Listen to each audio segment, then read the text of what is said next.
Now, in the slaughterhouse in Malmoe, it's a funny place to have the Euro Club, which serves as a press center for the first few days before we move into the arena press center. Next to me now, we have the big honor to speak to one of the biggest songwriters of the contest, Marc Paelinck, who wrote the Belarussian entry to the Eurovision Song Contest. Exactly. This year is for Belarus, yes. I was there also for Malta and for Belgium, but this year is for Belarus. I'm very happy to do it. How come that you wrote for Belarus the song Aliona Lanskaya's Soleil? Well, at a certain moment they were asking me for songs like so many people do, and I have like a bank of songs which I've already written. Sometimes I write new songs also, but this time it was a song that was chosen from songs I already had. And you know, nothing is coincidence. It goes from one person to another, and then the email comes in, and then it's all starting. So I said, yeah, if you want to do this song, if you really like the song, fine, of course, good. So you said you have a bank of songs, but you also must get something with ideas. How you get the ideas to write songs? Oh, that is a typical question that I get a lot of times, and it is a very tough question to answer because you know it's all about being creative and about being in the right mood to come on some melody or some chords or some ideas. It's like a painter, you know. He's starting to paint and there is nothing, it's empty, and then he lets his mind go. It's exactly the same. So sometimes there are days that you don't find anything, and other days then you stand up and then something comes to your head. Yeah, it's very difficult to explain how the process. So maybe let's go back to the song of Belarus this year, Soleil. What inspired you to write that song, and when did you write it, and how long did it take?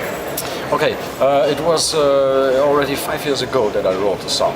And it is, in general, it's just a very simple, commercial, ambient, fun song, yeah, summer song. It was these kind of songs, you know, the best songs, they are most of the time written really rather quickly.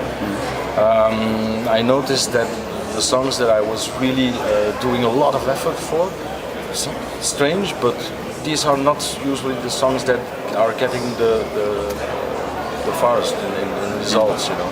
Sometimes it is like writing, when you have the good idea, it only takes like half an hour or an hour and the idea is there, it's done. You know, so that's for the lyrics and the music, or you do only one of the two? I start always with arrangement and the melody, which is the most important thing, the melody.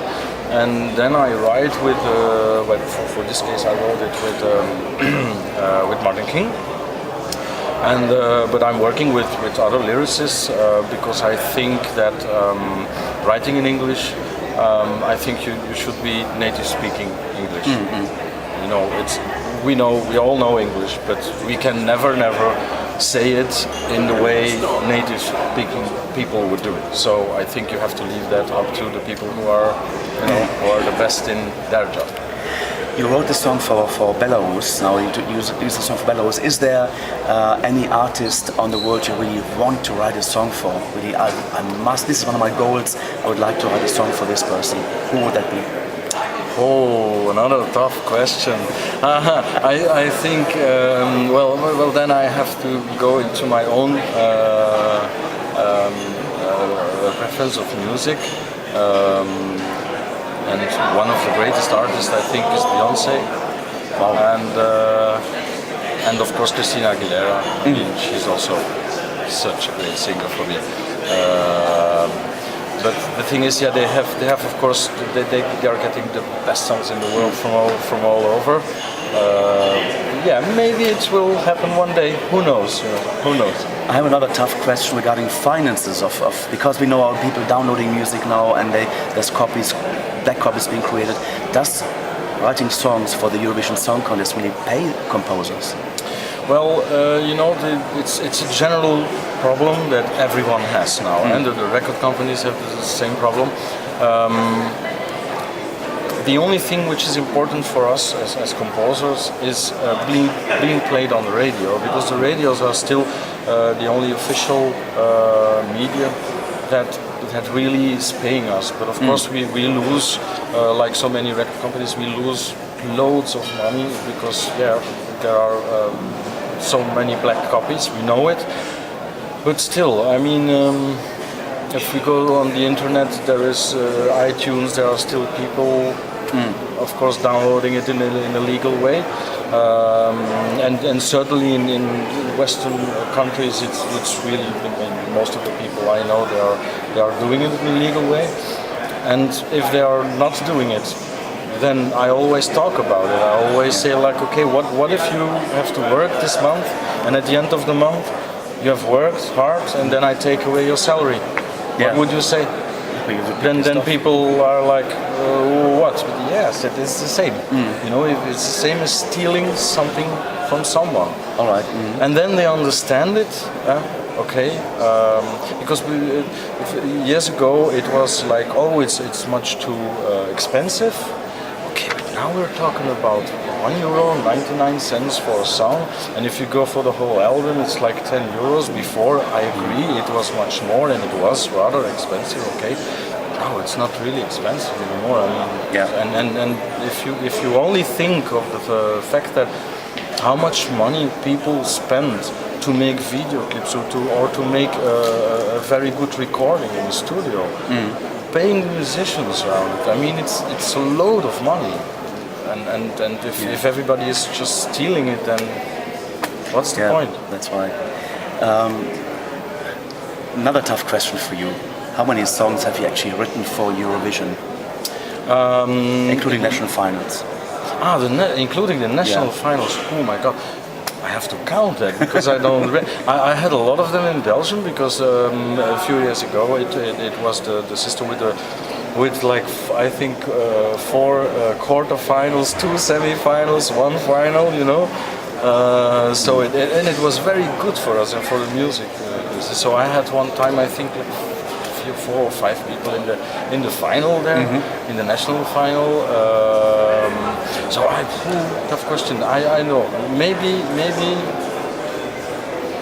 around 20 or 25, something like that. For Eurovision and the national only finals, for Eurovision, only for Eurovision. Yeah. But you're also writing songs for non-Eurovision. Yeah. Okay. Of course, yeah, because the thing is that in Eurovision is the only